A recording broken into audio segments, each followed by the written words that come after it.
Dalawa na mga kababayan sa mga opisyal ni Sara Duterte. Take note, hindi ko na po siya tinatawag na Vice Presidente kahit binoto ko po siya during the elections. Kasi po, sabi natin kahapon, binalahura na po ni Sara Duterte yung mismong kanyang opisina. So hindi na po siya nababagay na tawagin pang Vice Presidente. Kasi you can just imagine, Vice Presidente siya, bantaan niya yung ating Pangulong Bongbong Marcos, the first family, si Lisa Marcos, First Lady, pati si Speaker Martin Romualdez. So this is unprecedented. Nasabi nga natin mga kababayan, pinagpiestahan sa buong mundo.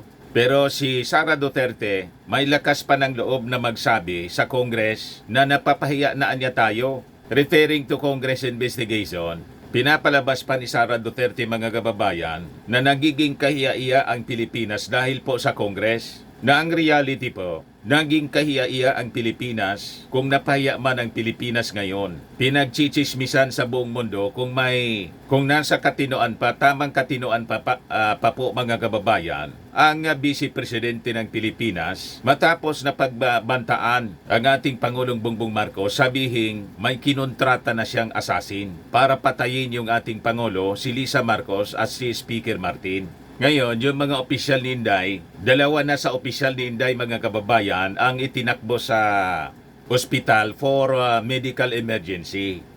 Kahapon po, itinakbo sa ospital si Gina Acosta, yung special disbursing officer po ni Sara Duterte. Una na po na itinakbo sa ospital yung kanyang chief of staff na si Atty. Zulaika Lopez. Ngayon naman po, sa latest development, yung apat na po na yung iba pa niyang mga opisyal na contempt po, sinight in contempt, binigyan po ng panahon ng Congress, Committee on Good Governance and Public Accountability ng FORLO. Pinapahinga muna po for humanitarian consideration, siyempre. So mamaya, pag-usapan po natin, ano tong mga nangyayari? Totoo ba ito na mga medical emergency na sinapit ng mga opisyal ni Sara Duterte o parte ito ng scripted na drama? Kasi di ba, sabi ng mga doktor na doon kay Atty. Lopez, yung mga vital signs niya, normal man lang, sabi ng doktor. So malamang sa malamang, drama po. O ngayon, dito naman po sa kaso ni Acosta, nanikip daw yung dibdib, unresponsive, yan yung mga description po dito. Hindi na makapagsalita, parang na-trauma. So, tingnan natin, hintayin natin po yung medical bulletin ng mga doktor. Kung totoo na bigla na lang kasi mga kababayan na nagkasakit sila, parang si GM lang, nang makaso mga kababayan ng korupsyon, nagka-neck brace bigla. Nang maayos yung kaso, biglang natanggal yung neck brace niya po. Ngayon, still serving as congresswoman ng Pampanga. Pero nakita ko sa picture mga kababayan, mamaya ipakita ko sa inyo. Umanib na po kay speaker. Ipakita ko na po sa inyo. Ayan po si GMA. Nagpa-picture with the speaker mga kababayan at ating mga congressmen. Nakaalyado ng Speaker of the House ni Martin Romualdez. Pero pag tiningnan mo yung mukha ni ni GMA, parang pilit yung smile po.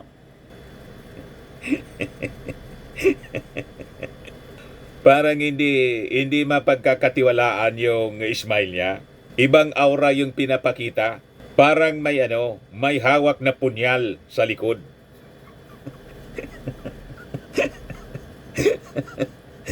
Ikaw niya talaga, Mr. Maravillas. Si Silagman yung nagsabi yan. May dagger niya. At the back, a dagger. Mayawag na punyal sa likod, mga kababayan. Ayan Ayan, sabi sa report ng GMA News, former President and Pampanga Representative Gloria Macapagal Arroyo, together with other Solons, put up a thumbs up sign in an impromptu photo opportunity after House Speaker Martin Romualdez addressed the chamber answering Vice President Sara Duterte's threats and allegations. Nagaganon siya eh. Ay, isa man lang pala.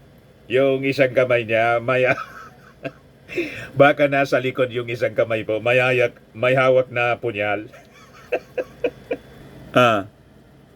Ayan si Jimmy, katabi ni Sandro Marcos at ni Dong Gonzales. Nasa likod yung isang kamay niya, isa man lang yung nag-thumbs up pala. Akala ko ganyan. Joke lang po, mga kababayan. Pero kitang-kita po yung smile ni GMA po, malamya. Madaling sabi, napipilitan lang siya. Yung smile niya po, napipilitan, iba yung pinapakita sa kanyang totoong nararamdaman. Matapos na magbitaw ng mabibigat na pananalita si Speaker Martin Romualdez laban sa pagbabanta, mga kababayan, sa ating Pangulong Bongbong Lisa Marcos at sa kanya ni Sara Duterte. But before natin pag-usapan yung mga balitang yan, click subscribe muna, mga kababayan, dito sa ating YouTube channel and hit the notification bell para lagi po kayong updated sa mga kaganapan dito sa ating bansa. Like and share na rin po ninyo ng ating video. At huwag na rin po ninyo na skip yung ating mga commercial ads para tuloy-tuloy lang ang pag-unlad ng Bagong Pilipinas. At itong ating programa, mga kababayan, atid sa inyo nitong ating mga sponsors. Firmax Firming and Lifting Cream. Pinapay po sa mga pulses in affected area. Mainam po ito sa mga pains at paninigas ng mga kaso-kasuan. Ito sa mukha naman yung application, anti-aging, Automax po siya. Ito ay Glow Zero, mga kababayan. Whitening po siya. Made in South Korea. Ito naman po, Nengxia Red Mix Fruit Drink. Gawa po siya sa goji berry. May anti-cancer properties po siya. At sa mga nagana po ng malinis and spacious fitness gym, pumunta lang po kayo sa aming Colossal Fitness Gym. May Grab car rental din po kami. At bills payment po sa aming office. At saka sa mga mahilig po sa mga imported bags, manood po kayo sa live selling ni Madam Eileen Rosales sa kanyang Eileen Closet po. Pati mga shoes, ito yung kanya po. Ito yung kanyang page. Kita ninyo, napakagandang mga online selling po siya. Si Madam Eileen Rosales. Cellphone number niya po, 773-798-7816. Balikan natin, mga kababayan, yung ating mga kwento. Lalo na itong biglang pagkasakit. Itinakbo po for medical emergency si Gina Acosta. Dinakbo sa ospital. Kaya pati si Inday, siyempre, si Sara Duterte, sinamahan niya yung kanyang, ayaw niyang hiwalayan yung kanyang mga tauhan. Nag-request nga po sa Congress na kung po pwede, magkakatabi lang sila para daw sila makapag-usap-usap. Ito yung senaryo, mga kababayan, ng biglang paninikip ng dibdib ni Acosta. Panoorin natin si Sara Duterte. Mr. Chair. Madam Vice President. Thank you, sir. Ms. Acosta has been crying since this hearings started because of her fear and a lot of other things. Can we just give her some air? 1 minute suspension is declared by the chair.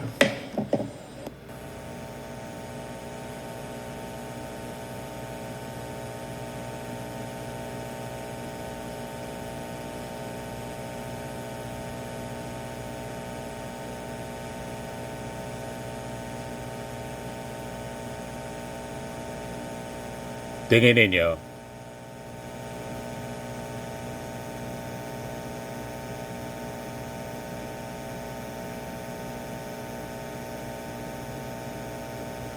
Hindi drama po. O pwede rin, mga kababayan, na reality yung kanyang nararamdaman kasi may katabi siyang nanglilisik ang mga mata. Medical.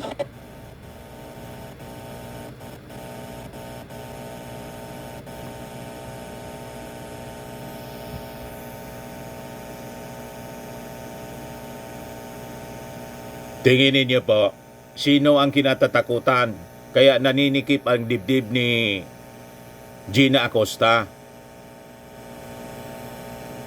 Sino yung kinakatakutan niya? Bakit siya grabe ang nerbiyos?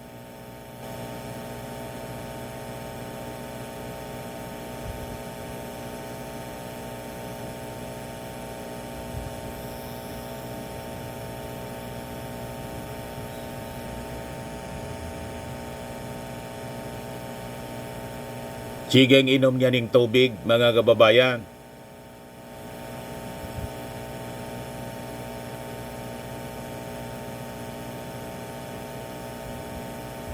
Na po, sir. Okay na. Salamat po sa rest. Mr. Chair, So tumatawag na ng medic si Congressman Joel Chua. Kasi pinagmamasdan niya parang naninikip na yung dibdib ni Gina Acosta. So ang tanong dito, bakit naninikip ang kanyang dibdib? Parang hindi kumbinsido si Suarez. Sabi ko sa inyo, mahirap talaga po pag nasusukol na, lalo't ayaw magsabi ng totoo. Pag ikaw ay handa na magsabi ng totoo, magiging maluwag ang iyong dibdib. Pero kung ikaw ay ayaw magsabi ng totoo kasi may nananakot sa iyo, at alangan man po yung yung Congress or si Speaker of the House, Martin Romualdez, ang nananakot. Normally, mga kababayan, in a crime situation, ang nananakot po yung ayaw mabuking. Tama pa? Malamang may banta, mga kababayan. Tama si Sara Duterte na may kinatatakutan itong kanyang mga officials dito po sa congressional investigation. Pero malamang, ang kinatatakutan nila, itong mga witnesses na to, na empleyado ni Sara Duterte, malabo na ang kinatatakutan nila yung Congress. Kasi yung Congress, nagtatanong man lang po, malamang ang kinatatakutan po yung ayaw mabuking. That is normal in a crime situation po. So hindi na tayo magtataka kung bakit naninikip yung dibdib, kung totoong naninikip yung kanyang dibdib. Kasi siyempre may banta sa kanya. So nagets niya po ninyo, mga kababayan. So ito na, tinakbo sa ospital, mga kababayan, si Gina Acosta. Sabi diyan, Special Disbursing Officer Gina Acosta has been rushed to the hospital after questioning of Representative Gervil Luistro in the House Committee on Good Governance and Public Accountability. Ito yung report ng ABS-CBN. Look, Office of the Vice President Special Disbursing Officer Gina Acosta is being rushed to the hospital after appearing at the House Committee on Good Government. Acosta will be taken to the Veterans Hospital, Memorial Medical Center. Sinamahan po ni Sara Duterte. So dito siya nagsimula, mga kababayan, sa pagtatanong ni Luistro. Mulutang na Mary Grace Piatos ay dahil ang totoo, wala naman talagang Mary Grace Piatos. Tama po o mali? Yun po ang answer. Tama ko, po ma'am. o mali, Miss Acosta? Siguro, tama po yun, ma'am. Okay. Now let's proceed to that acknowledgement receipt with the name Kokoy Villamin.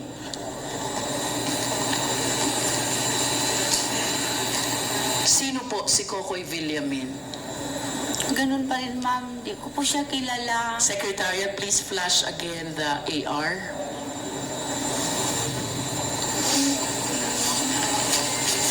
Natanggap ko lang galing kay ano. So dyan na, mga kababayan, nagsimula ang paninikip ng dibdib ni Gina Acosta kasi sukol na siya. Madam Vice President. Thank you, sir.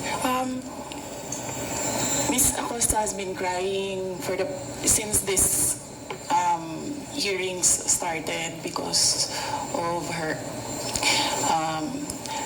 fear and a lot of other things. Can we just give her some air? 1 minute suspension is declared by the chair. Biglang batin si Inday. Mabubuking na kasi po. Kaya biglang naninikip na yung biglang nagkasakit, mga kababayan, si Gina Acosta. Nakita ninyo? Kaya yung intensyon. Pero sabi ng mga congressmen, papahingahin natin muna sila. On promise, nababalik sila sa November 29. O ito yung report ng Impact Leadership. House panel grants for law to OBP. DepEd official cited in contempt. Makatao po yung ating mga congressmen. In fact, sabi po ni Congresswoman Gervil Luistro, Jinky Luistro po, bakit kanya natatakot? Hindi man niya sumisigaw.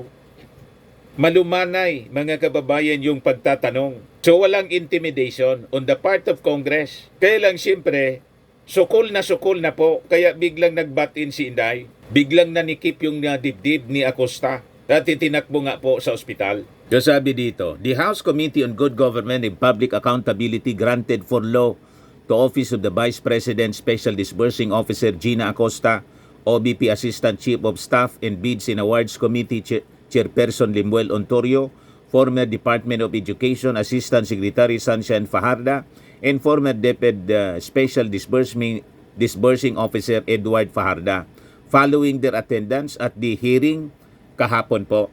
The four officials had been cited in contempt and ordered arrested for skipping previous hearings. The committee approved the motion of Abang Lingkod Party List Representative Joseph Stephen Caraps Paduano to grant for law provided the officials commit to attending the next hearing tentatively set for Friday, November 29. Speaking on behalf of his colleagues, Ontorio expressed gratitude to the committee for granting the for law. So, pahinga muna sila, mga kababayan. O, ito yung post ng Akbayan. Nahagip yung kamay ni Inday, naka-thumbs up na, ayos na niya. Di natin maintindihan kung ano yung ibig sabihin ng pag-thumbs up ni Inday. Na ang ibig sabihin siguro, okay na niya yung kalagayan ni Gina Acosta. Or okay niya yung aming acting. Pwede rin na ganoon, mga kababayan. Ayan naka-thumbs up siya. Ito yung video ng itakbo, mga kababayan, kinuha ng ambulance si Gina Acosta. Yan ang kaguluhan, mga kababayan.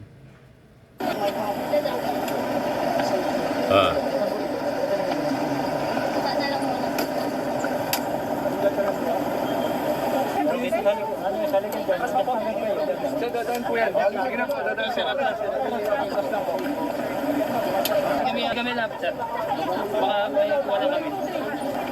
Mabigyan na po ng kung ano yung sige po, ako na. Ito, mga kababayan, yung palabas pa lang. Kuha mo dyan, ano?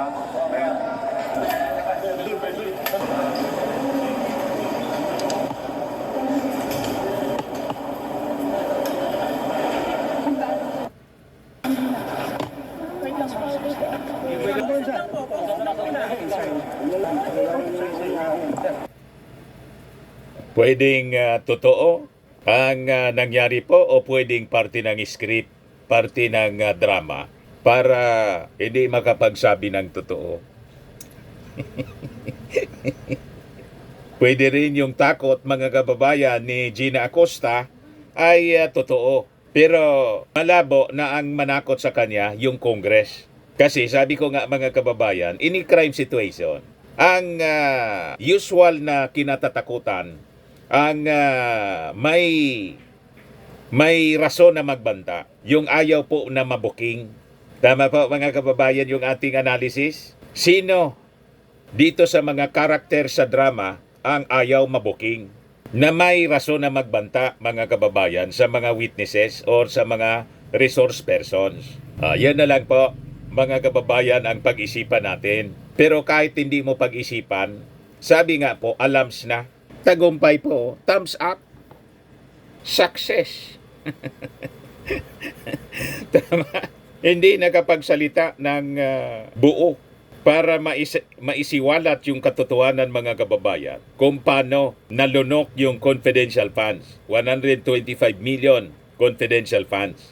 O ngayon, ito yung sinabi ni Inday, mga kababayan, sa report ng SMNI. Tinutulungan ko lang kayo kasi napapaya na ang Pilipinas. BP Sara sa mga mambabatas na nagtatanong sa kanya. Baliktad po.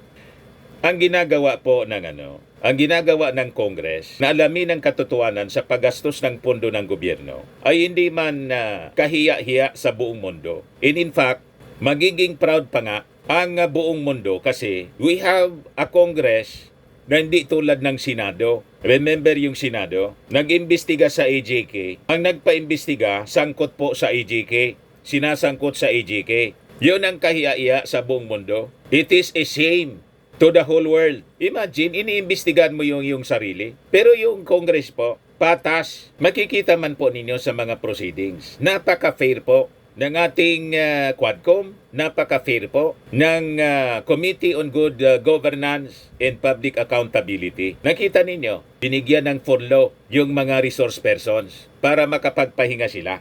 Walang pressures. Kung may pressures man po, doon sa ayaw magsabi ng totoo, ang pressures po galing doon sa ayaw mabuking. Yun ang malinaw po mga kababayan dyan. Pakinggan natin itong sinasabi ni Inday, ni Sara Duterte. Tinutulungan ko lang kayo, sir, kasi napapahiya ang Pilipinas. Ganito ba ang House of Representatives? Tinutulungan ko lang kayo. Maybe allowed. Yes, Madam Vice Yes. President.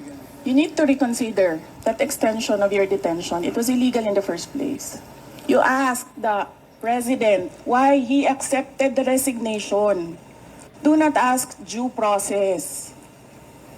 Tinutulungan pa daw niya yung Congress kasi napapahiya na kayo. Ang kahiya po, yung ginawa ng Vice Presidente na pagbantaan ang ating Pangulong Bongbong, First Lady Lisa Marcos at si Speaker Martin Romualdez na papatayin niya at kumontrata na siya ng papatay. Yun ang kahiya. Hindi lang kahiya, kahindik-hindik.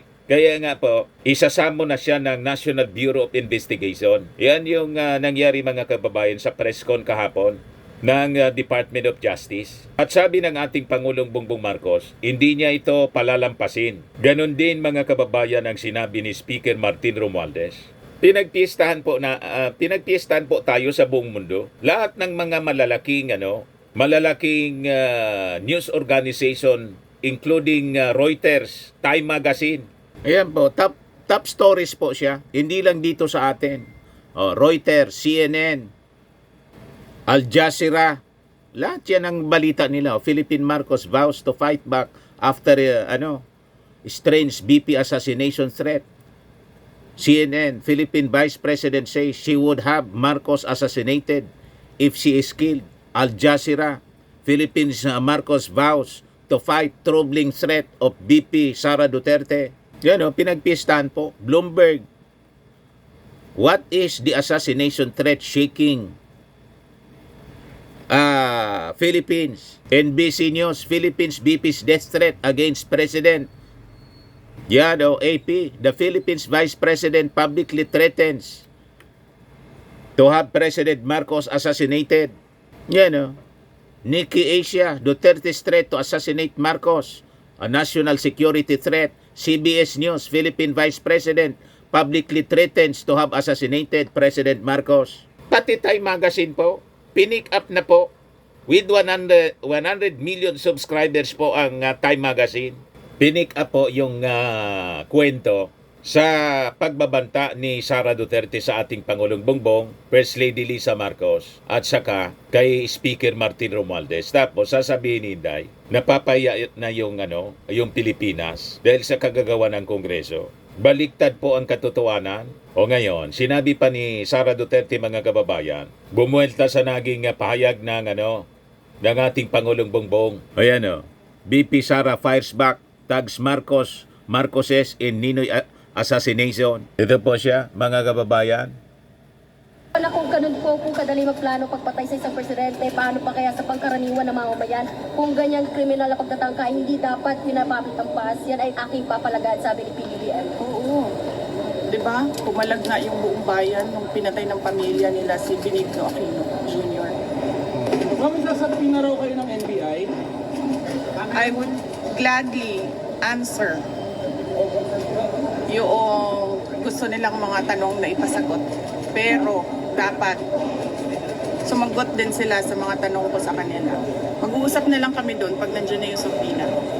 Ipapasumpena na siya kasi mga kababayan ng National Bureau of Investigation. Yan yung sabi sa press con kahapon ni NBI Director, former judge, retired judge Jaime Santiago, na isa pong sharpshooter po. Hindi mo yun masindak si Santiago po. Di ba may pelikula yon na ginanap ni Bong Revilla, is PO4, Jaime Santiago, Jimmy Santiago. O ngayon, pakinggan natin mga kababayan, yung pagtatanong ni Batangas Representative Jinky Luistro. Kasi dito po nangyari yung biglang paninikip sa tindi ng pagtatanong po. Kalma naman yung pagtatanong ni Jinky Luistro. Kaya lang, magaling na abogado kasi po si Jinky Luistro. Trial lawyer siguro po siya. May experience siya sa pagiging trial lawyer. Kaya magaling siya sa pagtatanong. Sukol na mga kababayan. Talagang sisikip yung dibdib mo pag ganyan. Hindi ka na makahinga kasi sukol na mapapaamin na mga kababayan. Kaya lang, nasa tabi lang niya si Sara Duterte. Malamang yon ang dahilan ng paninikip ng dibdib ni Gina Acosta po. O, ito siya, mga kababayan. Pakinggan po natin.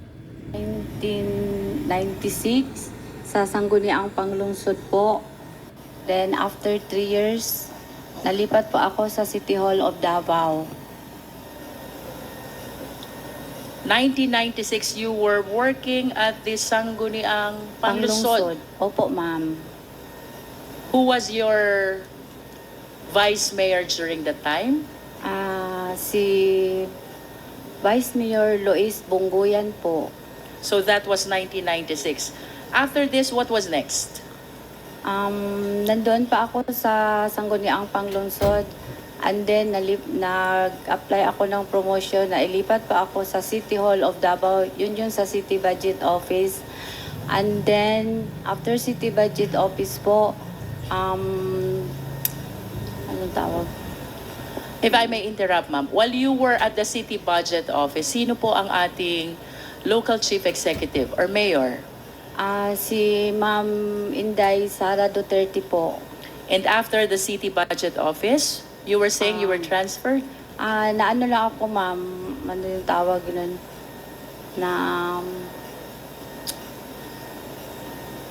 Ma'am, pwede po magpatulong ako sa aking abogado?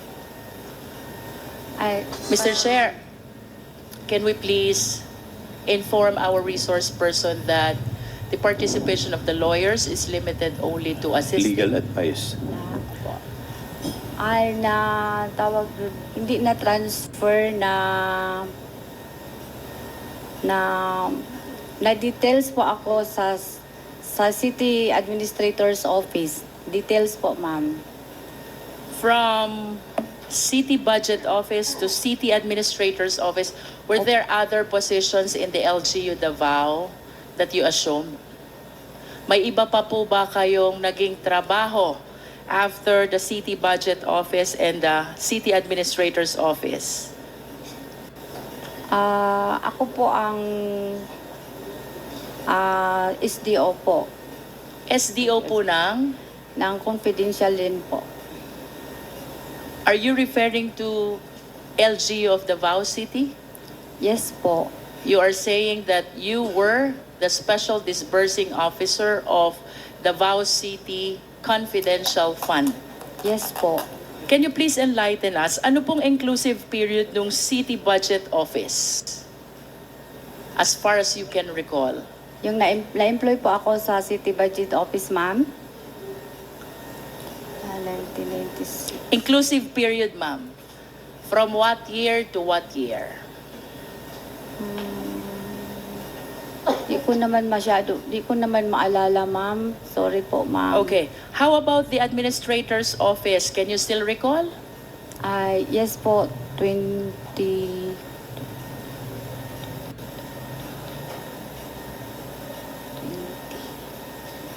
2016 or 18? 2016 to? To 2022 of June. 2022 of June. Doon na tayo sa exciting part. Dito na tayo sa accomplishment report. Dili, ang ibig Yes or no, ma'am? Pag sinabi niyo po bang object of expenditure, are you referring to the accomplishment report? Yes po. Yes. Eh, paano po kayo nagkaroon ng accomplishment report? Kaka-encash niyo pa lang.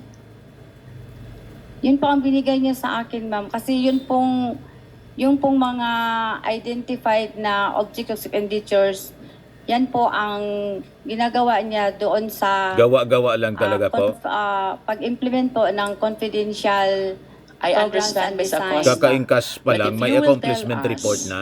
that object of expenditure pertains to the accomplishment report, I hope you are reminded ang Tinahitay nila yung mga dokumentos po, dinoktor po nila. Kaya dahil sa na-corner ni Jinky Luistro po, itong si Gina Acosta, lalo't katabi si Sara Duterte, talagang magmi-medical emergency dahil sa tensyon, na-stress masyado. Kasi subukan mo niya magsabi ng,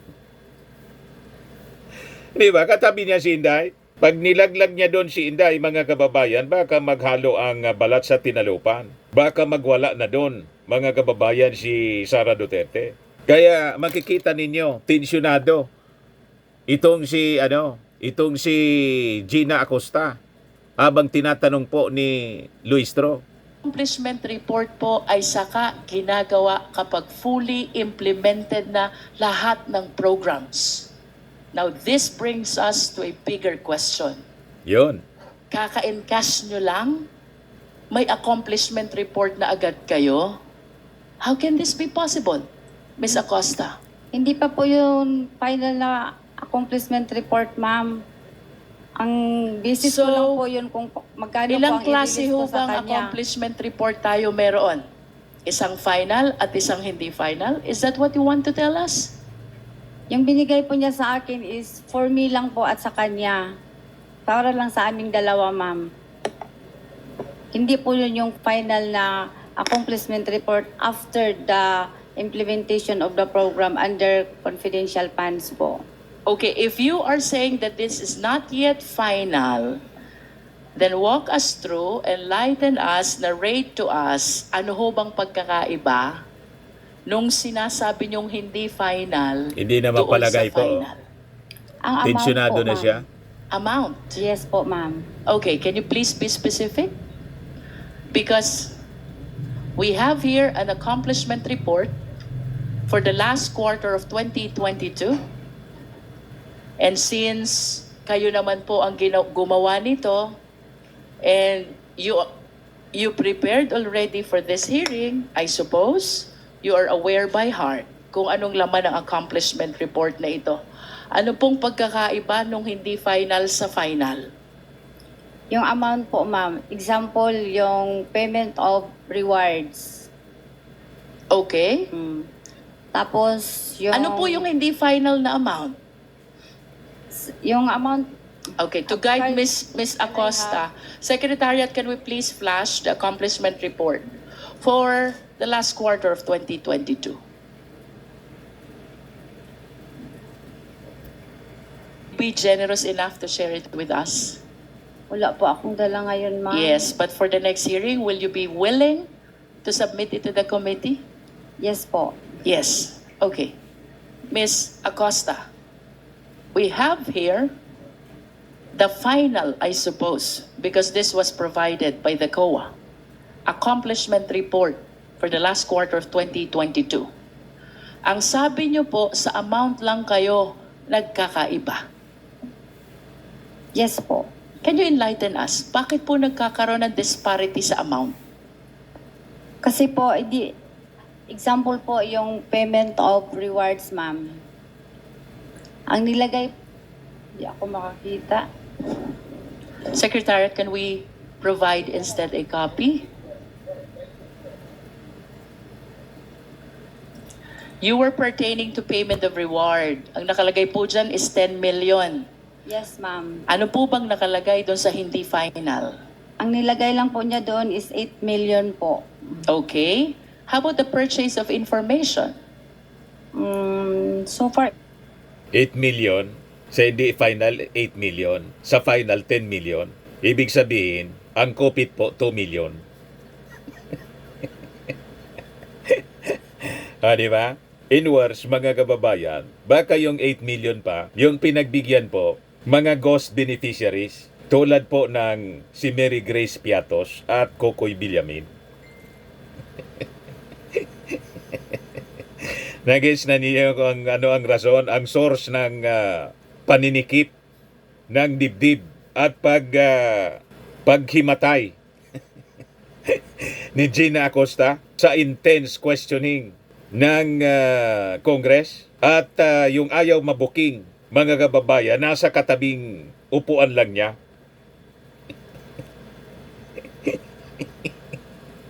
So maliwanag na po kung ano ang source ng kinatatakutan ni Gina Acosta at kung bakit siya nahimatay, tinakbo sa ospital. Malinaw na malinaw po. Kung yung pagtatanong man lang po ni Luistro nang gustong mangyari man lang po, isabi yung totoo. Hindi yon magiging cause ng pagka-ospital. Ang totoong cause ng pagka-ospital po, yung pressure nung taong ayaw mabuking. Tama po ang ating mga analysis. Diretso natin mga kababayan ang pagtatanong. ito lang po ang aking maalala, ma'am.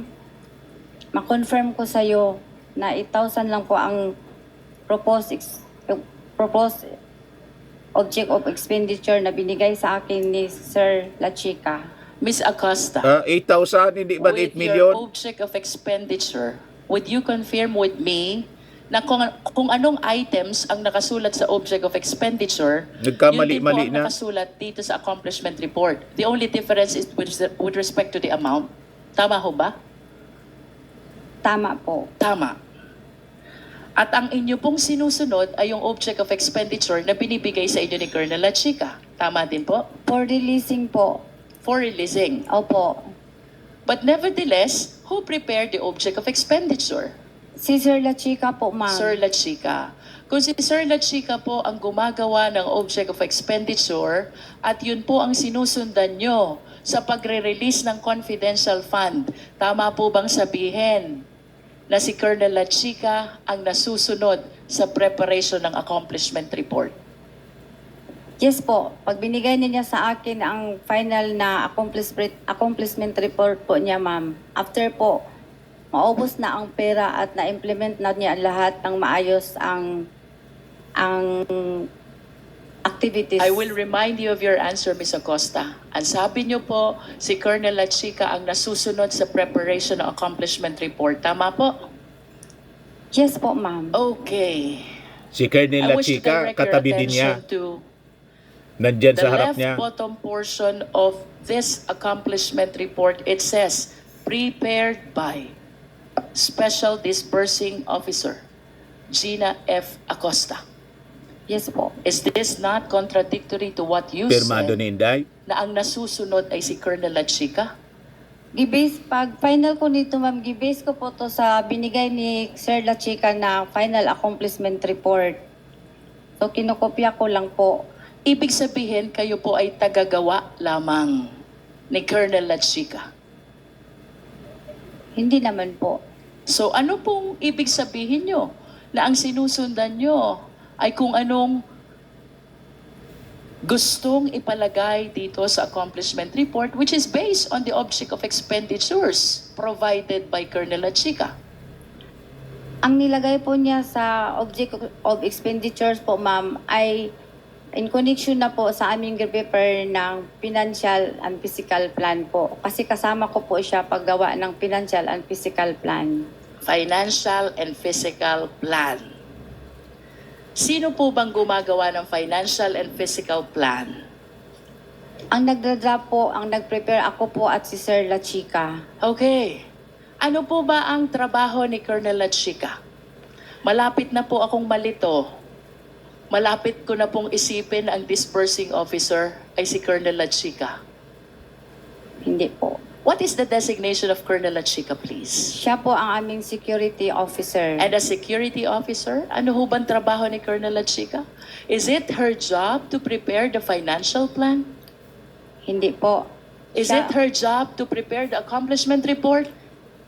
In the financial po, siya po ang magbibigay sa akin ng information or guide kung ano po ang magiging confidential activities po in relation sa confidential funds po na gagamitin. I Nangangamoy hope na. you realize, Ms. Acosta, that you are the special disbursing officer. Yes po, ma'am. Alam ko po. And part of your job is to prepare the financial plan.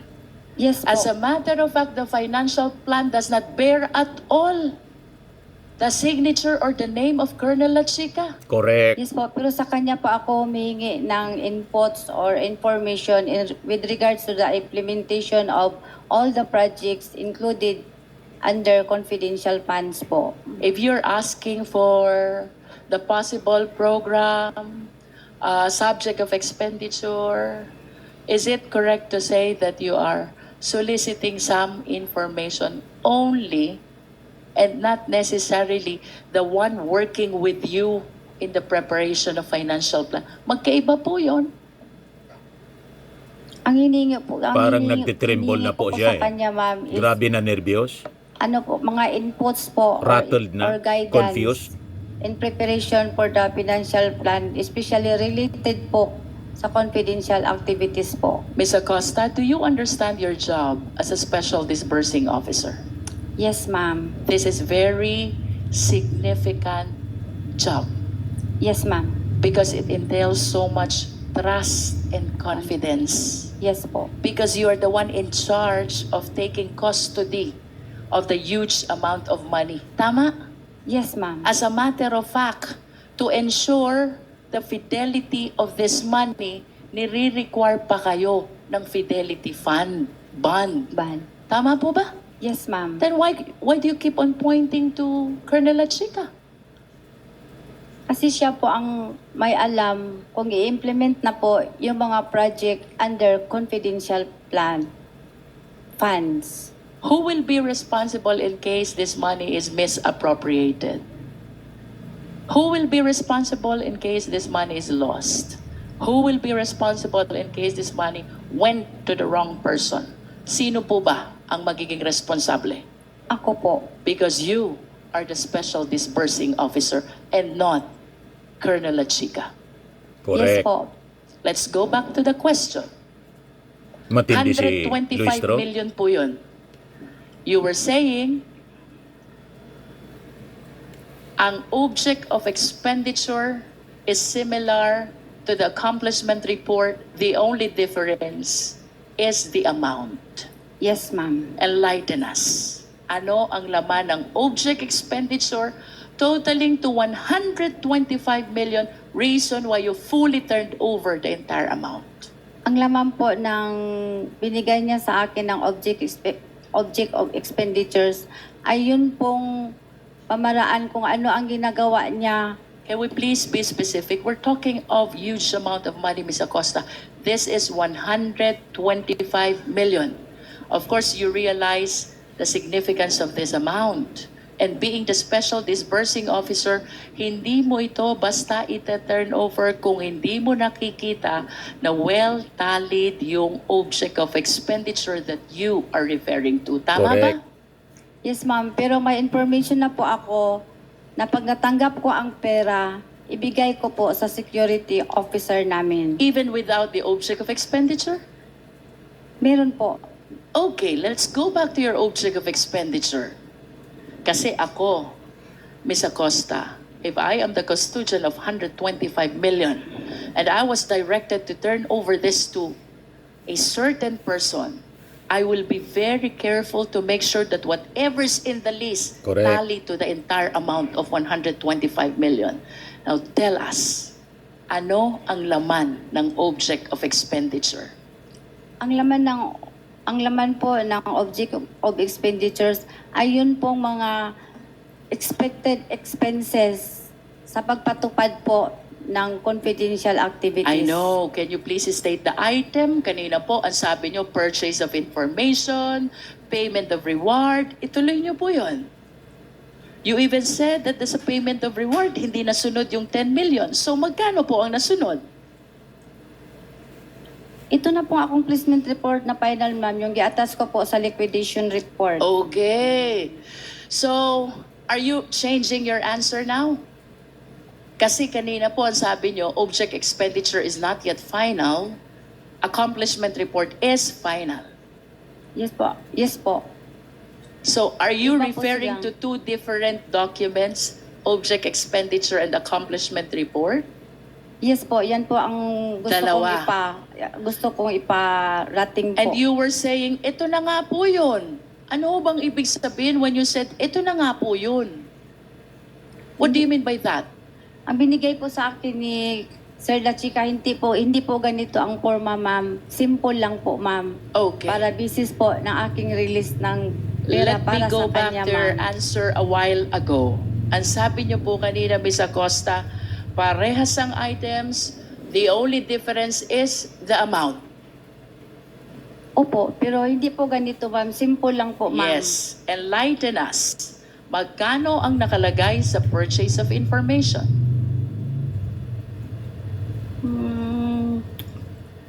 Less than 14 million po, ma'am. Less than. Opo. Can't you remember the amount? 12 million po. 12 million. Payment 12 of million reward. Ito po yung 8 million, ma'am. 8 million. Rentals.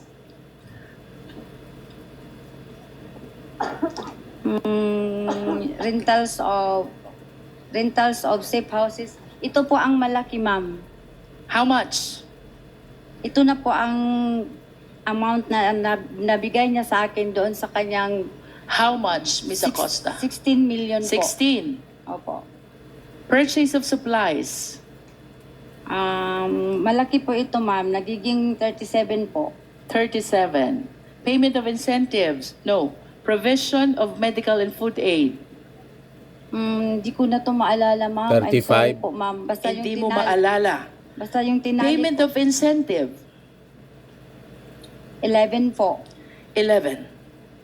Would you know whether this amounts would total to 125 million exactly?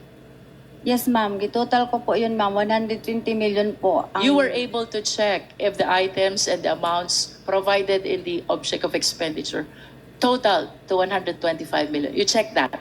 Yes, ma'am. Okay. Tanong, Ms. Acosta, what gave you the confidence? Ano ang nagbigay sa inyo ng lakas ng loob na ibigay ang buong 125 million kay Colonel La Chica, considering that he is not the accountable officer? Because it is you who is the accountable officer. May approval po kay Ma'am Inday Sara. And without the approval of the Vice President, will you Tapos. give that to Colonel La Chica? Hindi po. Do you know Colonel La Chica? Yes po, kasi siya po ang aming ground commander How ng long BPS. have you known Colonel La Chica? Yung na-employ po ako after 3 months, yung na-employ po ako sa OBP, ma'am. How long have you known? Since 2022? Yes po, ma'am. Do you trust Colonel La Chica? I trust La Chica. I trust Sir La Chica kasi ginatrust po siya ng aking head of office na si In Ma'am other Inday Sara. words, the only reason why you're giving your trust to Colonel La Chica is because of the instruction of the Vice President. Yes, Tama po ma'am. ba? Yes, ma'am. Without the instruction of the Vice President, you will never give the entire amount of 125 million to Colonel La Chica. Yes, ma'am. And do you realize also, Ms. Acosta, that as disbursing officer, there is a rule under PD 1445, bawal i-transfer ang disbursement sa ibang tao. Pero ang boss ko po kasi ay si Ma'am Please Inday. answer the question, ma'am. Yes, Under PD 1445, unauthorized transfer of disbursement is prohibited. Are you aware of that? yes, ma'am. And what you did is an unauthorized transfer. Tama po? Yes po, ma'am, pero may... In other words, you are liable for the unauthorized transfer of that money Tapos, which is due for your disbursement. Tama po. Tama po, ma'am. Pero... Are you aware also mananagot? na kung ito pong perang ito ay mapupunta sa mga hindi matitino na government officials at gagamitin for purpose other than its confidential purpose, you can be held liable Yes for po. malversation of public funds by negligence. Yes, alam ko po, ma'am. Pero nanaig po ang aking belief na may trust po ako kay La Chica dahil po authorized po siya ni Ma'am Sara Duterte. Tinoro si Sara And are you Duterte. aware also that what Colonel La Chica did is Nilaglag he si Sara usurped Duterte. Ano po? your authority as special disbursing officer? Ang ginawa po ni Colonel La Chica ay pinakialaman na yung trabaho na dapat ay sa inyo. We call that usurpation of authority. Kasi po wala po akong alam kung paano po i-implement ang mga confidential activities po, ma'am. Si Bakit Sir La po- Chica lang po ang may alam. Sandali po, bakit po wala kayong alam? You are the special disbursing officer. You prepare the financial plan. You are a signatory in the disbursement. You prepare the liquidation. You certify. You prepare the accomplishment report. Bakit wala po kayong alam? Wala po akong alam sa pag-implement po ng confidential activities po. Dahil po, hindi ko po yan inline sa aking pinag-aralan, ma'am. But as the special disbursing officer, of course you realize you have the function of disbursing the fund. Yes po, pero may utos po sa akin na ibigay po kay Colonel La Chica. Kasi siya po ang expert, siya po ang may kaalaman kung paano po i-achieve ang mga confidential activities na safely and hindi po magulo. Would you know, Ms. Acosta, kung saan po dinala ni Colonel La Chica yung 125 million? Di ko po na po alam, ma'am, kasi sa kanya na po yun Nasa discretion. mabuting kamay na Hindi po yon. na discretion yun, ma'am. Kaya sa kanya na po yung paho. Understand, kayo po ang special Nasa disbursing mabuting kamay na officer. po yon, You're mga supposed to be kababayan. the person doing the payment of this amount to various payees. Hindi po ito discretion ni Colonel La Chica, ma'am. Do you understand? Yes, ma'am. Ano nga po ulit trabaho ni Colonel La Chica? Siya po ang head ng aming BPSPG at siya po ang inatasan as security officer po ng Office of the Vice President. And of course, you will agree with me, iba po ang trabaho ng security officer sa trabaho ng special disbursing officer. Tama po ba? As a matter of Yes, fact, iba kaya po. po kayo'y banded. Kaya po kayo nire-require ng Fidelity Fund. Niya po yun, wala po akong alam. Ms. Acosta, I hope you realize that it is incumbent upon you as the special disbursing officer to know all the recipients of the entire 125 million. And it is totally wrong to say na wala kayong alam. Because in the first place, trabaho nyo po to disburse these funds to the various number of recipients. Let us proceed to liquidation report. Secretariat, kindly flash the liquidation report. Malapit na tayo kay Piatos po. Malapit nang manikip yung dibdib What is the purpose, Ms. ni Acosta, of the Acosta. liquidation report? to liquidate the funds granted on confidential funds po. Ililiquidate po. Ililiquidate, and by liquidate, we need to gather proof that indeed the entire amount was utilized for the intended Pirmado purpose. po ni Sara Duterte. Tama po ba? Tama po. What is your participation in this liquidation report? Yung binigay na po sa akin ni Sir La Chica ang acknowledgement Ms. Acosta, receipt. please be directed to the left bottom part of the liquidation report. Correctness of the above data po, ma'am. Do you understand what that means? Yes po, ma'am. Ano pong ibig sabihin nun?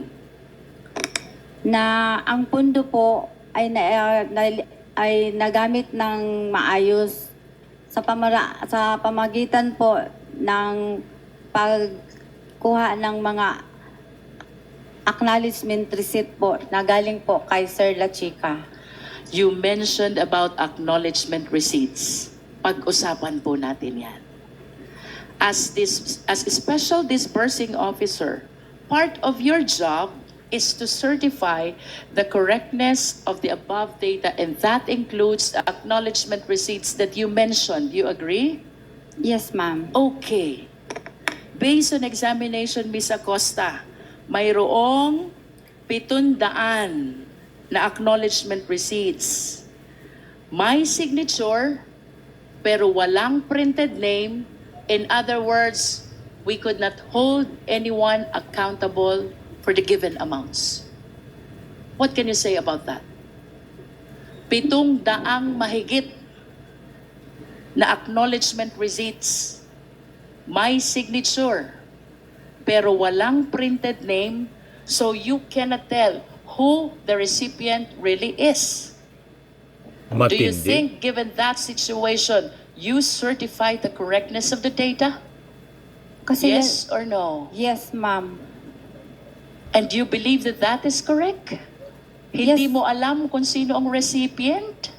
Kasi yan po ang binigay sa akin ni Sir La Chica, ma'am. Again, please be directed by the certification at the bottom right of this document. Gina Acosta, certifying to the correctness of the above data, and that data includes the acknowledgement receipts. How did you certify correct the 700 plus acknowledgement receipts which bear unreadable signatures and does not bear the printed name of the recipients? Correct. Tama po ba yun? Sa paningin ko, ma'am, ang maka-answer po ng maayos ay si Sir La Chica po, ma'am. Sa paningin niyo po bilang Special Disbursing Officer, tama po ba na ang acknowledgement receipt ay wala kang pagkitaan ng pangalan? Tama po ba yun? Grabing anomalya. Kasi po ang alam ko Please po, answer the question, Ms. Acosta. I believe that the question is answerable by yes or no only. Kayo po ang Special Disbursing Officer, and you said from this liquidation report, I'm certifying to the correctness of the above data.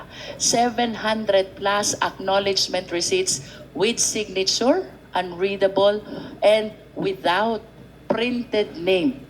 Tama po ba na i-certify na tama yung 700 mahigit na acknowledgement receipts na yon?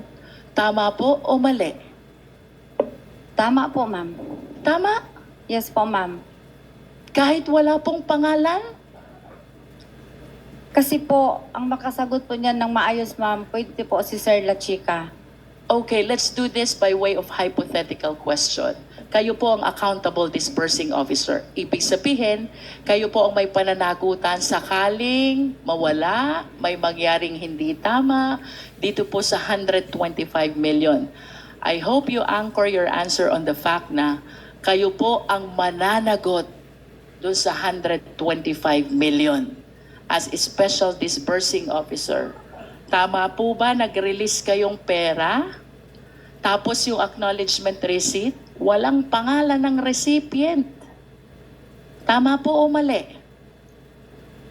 Kung kayo po ang mismong magre-release ng pera, kayo po ba'y papayag na walang printed name ang acknowledgement receipt? Pwede po, ma'am, itanong po kay Sir La Chica po. kung No, ano the po ang question, nangyari. Ms. Acosta, is hypothetical, no? Iniiwasan niya. Kung sakali Kasi lang alam po niyang mali. kayo mismo ang nagbigay doon sa 700 na tao yon, kayo po ang accountable disbursing officer, papayag po ba kayo na yung 700 na yon tatanggap ng pera, tapos hindi nyo alam kung anong mga pangalan nila? Yun po ba ay tama o mali? You said already that it was Colonel La Chica who did the disbursement. Naintindihan ko na po yun. Opo, ma'am. Pero ang sitwasyon po natin ngayon, let us assume na kayo ang magre-release ng pera. Papayag po ba kayong mag-release ng pera na hindi sinusulat yung printed name ng pagbibigyan nyo ng pera?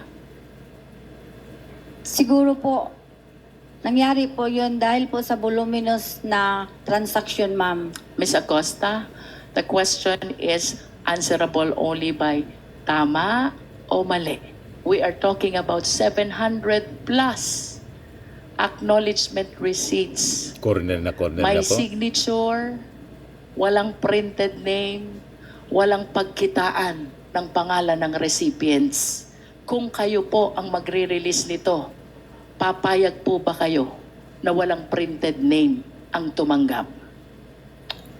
Hindi po. Pero Oh. depende po sa sitwasyon, You have ma'am. given your answer already. Hindi. Ms. Acosta, let's Okay proceed to the next category of acknowledgement receipts.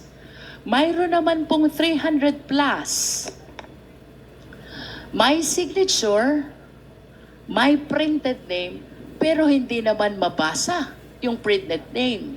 In other words, wala din pong pagkitaan kung sino ang recipient. Again, on the assumption na kayo po ang magre-release ng perang ito sa recipient, papayag po ba kayong i-release itong perang ito na hindi nyo nakitang nakasulat ang pangalan ng recipient? Nag-trust po ako kay Sir La Chica, ma'am. Ms. Acosta, let us answer the question po. I understand na ang sabi niyo po si Colonel La Chica ang nag-release. Yes po. On the assumption only, kunyari lang po kayo ang magre-release. Andyan yung recipient. 300 mahigit po to. Papayag po ba kayo na hindi nyo mabasa ang mga tunay na pangalan ng pinagbibigyan nyo ng pera? Kung ako po ang nagbigay, hindi po ako Hindi papayag. kayo papayag. Ayun. Now, let us go to the acknowledgement receipt with the recipient whose name is Mary Grace Piatos. Piatos. Do we still have that slide, Secretariat? Can we please share it? I wish to believe na nakita nyo na po ito during the previous hearings. Again, hypothetical question ulit. Kung kayo po ba ang magre-release ng pera to a name, Mary Grace Piatos, kayo po ba ay papayag? Papayag pa ako, ma'am. Meron naman pong Piatos na apelyido. Do you know Mary Grace Piatos? Do you know Mary Grace Piatos? Wala pa. Hindi ko po siya kilala, ma'am. But you said na papayag kayo kasi may apelidong Piatos. Saan ho ba kayo nakakita na apelidong Piatos? Meron po sa amin sa Davao, ma'am. Meron po Oh. na apelidong Piatos. I will be interested to know, Ms. Acosta, kung sino po yung mga Tigpapahanap na eh. taga-Davao na may apelidong Piatos. But do you honestly believe na May meron 1 pong Mary million Grace reward. Piatos? Yes, ma'am. Sa Davao po, meron. Meron. Opo. Bakit po kaya hindi siya lumulutang? I am reminded by the pledge of, I believe, the Young Guns who contributed money to raise 1 million asking Mary Grace Piatos to come out to the open. Bakit po kaya walang lumulutang? If indeed mayroong Mary Grace Piatos sa Davao. Kasi po, nagbibis lang po ako sa binigay po ni Sir La Chica na mga binalik Ms. niya sa Acosta, akin. kindly answer the question po. Ang sabi niyo po kanina, mayroong Mary Grace Piatos. Piatos po ang sinabi ko, ma'am, na apelyido. Nonetheless, kayo po ba'y naniniwalang mayroong 70,000? Mary Grace Piatos? In the first place, kayo po dapat kaharap nito eh. Dahil kayong special disbursing officer. Payment But you for kept on reward claiming medicines. that you handed the entire amount to Colonel La Chica. Kaya hindi nyo alam kung ano nangyari doon sa pera. O ito na po ang consequence. Ipinagtiwala nyo ang disbursement sa hindi naman accountable officer. How will you answer now to that acknowledgement receipt? Paano nyo po ngayon ipapaliwanag yan? Kayo po ang accountable officer and you're bound to explain who is Mary Grace Piatos. Hindi po talaga ako maka-explain yan, ma'am, kasi hindi po ako ang nagpapaperma po, ang nag-execute po ng acknowledgement na yon, ma'am. Si Sir La Chica po. You said ang nag-execute po ng acknowledgement ay si Sir La Chica. Sino pong pumerma dyan? Siya lang po ang makakaalam, ma'am. Si Colonel La Chica lang ang nakakaalam. Yes po, kasi siya po ang nag-execute ng acknowledgement receipt po. Ms. Acosta, ako po'y gusto ko pong maawa sa inyo kasi while you entrusted the entire amount of 125 million to Colonel La Chica, who is not an accountable officer at all, I hope you realize, kayo po ang mananagot sa buong 125 million. Are you aware of that? Yes, ma'am, aware po ako. Balikan ko po si Mary Grace Piatos. Anchoring my question on your statement na may mga Piatos sa Davao City.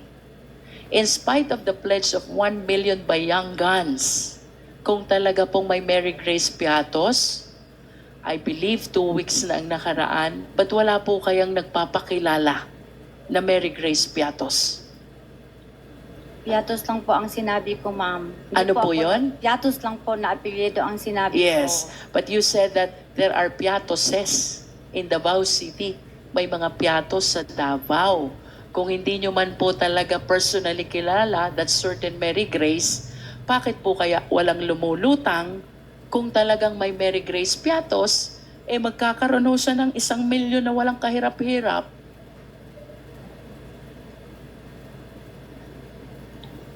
Would you agree with me if I would say, the reason kung bakit walang lumulutang ay dahil wala naman talagang Mary Grace Piatos. Tama po ba? Hindi po ako maka-say ng yes or no, ma'am, kasi si Sir La Chica po ang nag-execute po, ang nagpapapirma po No. ng acknowledgement Ms. Acosta, I'm not asking you about the personality of Mary Grace Piatos. This is a hypothetical question again. Having stated na may mga Piatos sa Davao and considering na nag-pledge ng Young Guns ng 1 million, tatanggapin ni Mary Grace Piatos. The only condition is magpakilala siya. Ako si Mary Grace Piatos. Tama po bang sabihin na kaya walang lumulutang na Mary Grace Piatos ay dahil ang totoo, wala naman talagang Mary Grace Piatos? Tama po o mali? Yun po ang answer Tama po ko, ma'am. o mali, Ms. Acosta?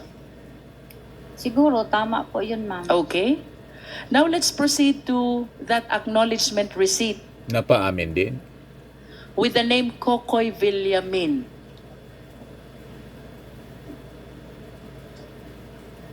Sino po si Kokoy Villamin? Ganun pa rin, ma'am. Hindi ko po siya kilala. Secretariat, please flash again the AR. Grabe na ang tension po. Malapit na mag-interrupt si Sara Duterte. Mr. Malapit Chair. na. Ayan. Ito na siya. Madam Vice President. Thank you, sir.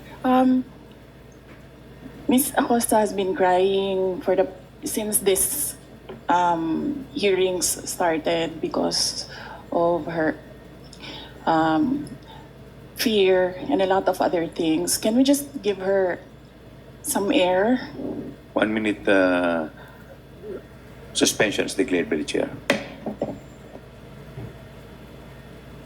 Nagliliyab yung mata ni Sara Duterte po. So afterwards mga kababayan, tuluyan ang itinakbo sa ospital si Gina Acosta dahil sa intense grilling ni Luistro po. Pero napaamin po, malinaw na itinuro finally si Sara Duterte. Nilaglag po si Colonel Lachica po ang may utos si Sara Duterte. Sino pa man. Sa mga naghanap ng malinis and spacious fitness gym, pumunta lang po kayo sa aming Colossal Fitness Gym. We also offer Grab Car Rental with our brand new 2023 model ng Toyota Innova. We also accept booking for those who are planning to travel via PAL, Cebu Pacific, and other airline companies, local and international, and bills payment for Meralco Bills, PLDT, Aleco Bills, etc. Ang Colossal Fitness Gym is located at 3rd floor Security Bank Building, Landco Business Park, Legazpi City, Albay. For inquiries, look for Chilon Maravillas. Contact number 0966-802-0949. Yan yung aming Innova. Lagi na pong matao sa amin. Pati mga foreigners po, tingnan ninyo. Mga British tourists sila. Ang lalaki ng katawan na, mga kababayan, nag-gym sa amin. Ito naman po, Indian National. Ito mga mga European sila. Ito naman yung bago naming product na binibenta online, Eye Glow Serum. Whitening po siya galing sa South Korea. Tingnan ninyo yung epekto sa aking anak na architect entrepreneur, Riz Maravillas. For inquiries, look for Riz Maravillas on FB. Ito naman po, Firmax Firming and Lifting Cream. Pinapahid po ito sa mga pulses and affected area. Mainam po ito sa mga pains at paninigas na mga kaso-kasuan. Ito po, Automax Radiant Serum. Sa mukha naman yung application. Anti-aging po siya. You will look 10 years younger than your age. Sa mga cancer patients naman po, baka lang gusto ninyo itong itry. Nengxia Red Mix Fruit Drink. Hindi man po siya gamot, food supplement siya. Kaya lang, gawa siya mga kababayan sa goji berry. Yung goji berry may anti-cancer properties. Yung mga inquiries ninyo, dumiritso na lang kayo sa aming messenger sa Facebook para masagot namin agad. Ayos po, ako po si Dante Maravillas. Bye-bye. God bless.